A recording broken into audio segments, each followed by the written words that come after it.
Yokluk bizi mecbur gurbete itmiş.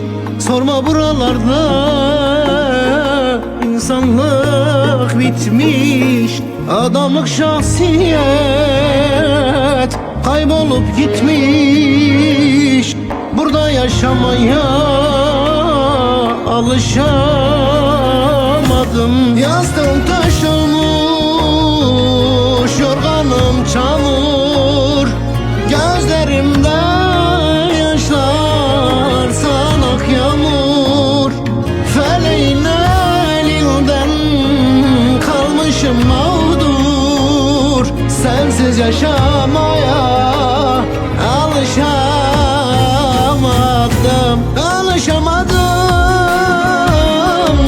Alışamadım senin hasretine, dayanamadım.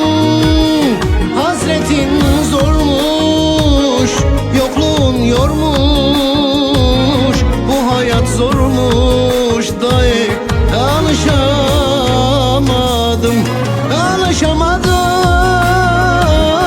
Alışamadım senin yokluğuna, alışamadım. Yokluğun zormuş, ateşten kormuş. Bu hayat yormuş beni, dayanamadım. Ey benim güzel anam, sen gittikten sonra bir türlü kendimi bulamadım ana.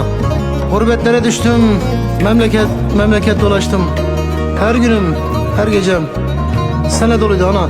Seni unutamadım. Senin yokluğuna, senin hasretine alışamadım. Gidişin hala dün gibi gözümde. Güzel anam, seni hiçbir zaman unutmadım. Hiçbir zaman. Her zaman dualarımda, her zaman yüreğimde.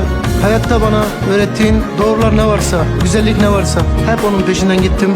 Hala peşinden koşmaya devam ediyorum. Ama bunu bilesin ki senin hasretin zor, senin yokluğun zor. Ve ben buna alışamadım.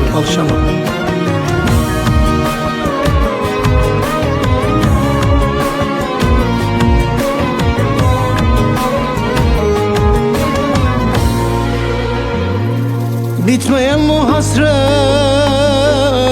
yaralar beni. Özledim köyümü, babamı, seni. Tandır ekmeğini, çökeleğini. Gözümde tütüyor anne köyün gülü çimeni. Yastığım taş olmuş, yorganım çamur. Gözlerimde yaşlar sanak yağmur. Senin hasretinle kalmışız mağdur. Burada yaşamaya alışamadım. Alışamadım senin hasretine, dayanamadım.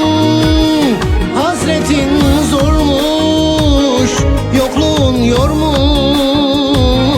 Bu hayat zormuş dayı, alışamadım.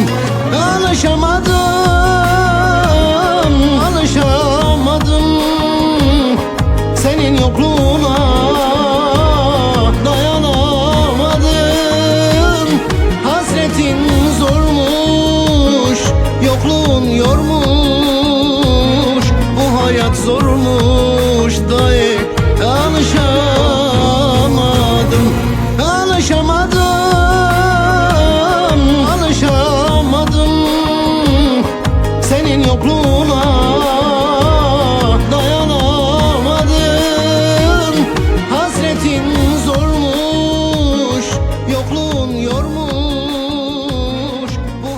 zor mu